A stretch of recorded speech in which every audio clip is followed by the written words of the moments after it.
La Société des infrastructures routières et de l'aménagement du territoire SIRAT, maître d'ouvrage du programme d'assainissement pluvial de Cotonou, PAPC, a procédé ce mercredi 26 février à la réception provisoire des travaux du lot 1 des sous-projets communautaires financés par la Banque mondiale. Ces sous-projets incluent la réalisation d'infrastructures socio-communautaires telles que la construction de clôtures au CEJ2 à Kpakpa, au CEJ Wessé et à l'école primaire publique Saint-Rita, ainsi que la construction de latrines à l'école maternelle de Verdocor, à l'école primaire publique Verdocor et à l'école primaire publique de Setovie. De plus, un lampadaire a été installé au centre de santé Isidore de Souza à Zézoumé. Une visite sur le terrain a permis de constater l'effectivité des travaux réalisés. À cette occasion, le coordonnateur du PAPC, Oswald Gangbo, a rappelé les objectifs de ces sous-projets.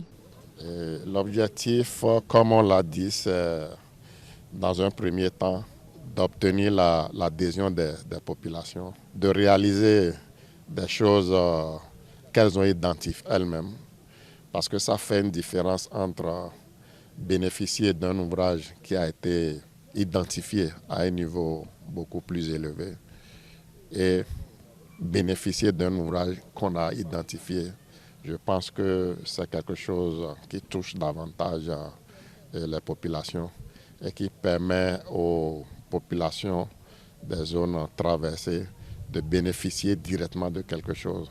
Le responsable de la mission de contrôle des sous-projets, quant à lui, a détaillé les différentes étapes de réalisation de ces infrastructures. D'achèvement donc des travaux de sous-projets communautaires ont été sanctionnés donc par un procès verbal signé donc par les parties, l'entreprise et la mission de contrôle.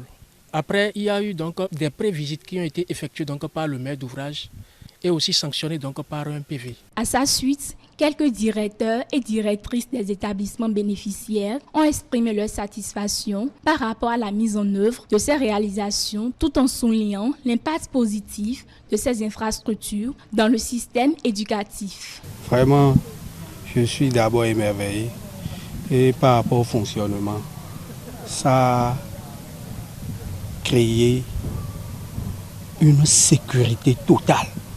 Parce que vous n'êtes pas sans savoir que le milieu dans lequel nous sommes est un milieu à éducation très difficile.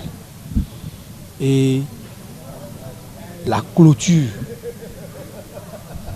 qui nous a été octroyée sécurise l'endroit et nous avons maintenant plus de mainmise sur nos apprenants. D'entrée de jeu, étant donné que c'est une école maternelle, l'école ne disposait pas de latrines sanitaires. Donc suite à ça, plusieurs démarches ont été menées. Et aujourd'hui, nous voici pour la réception provisoire. Je remercie tout le staff qui a contribué à l'exécution de ces travaux. Nous promettons prendre soin de ce nouveau joyau et que l'entretien sera de mise. Ces réalisations marquent une avancée significative dans l'amélioration des conditions d'apprentissage et de vie des élèves et des communautés locales, renforçant ainsi l'engagement du programme d'assainissement pluvial de Cotonou envers le développement durable et l'amélioration des infrastructures sociales.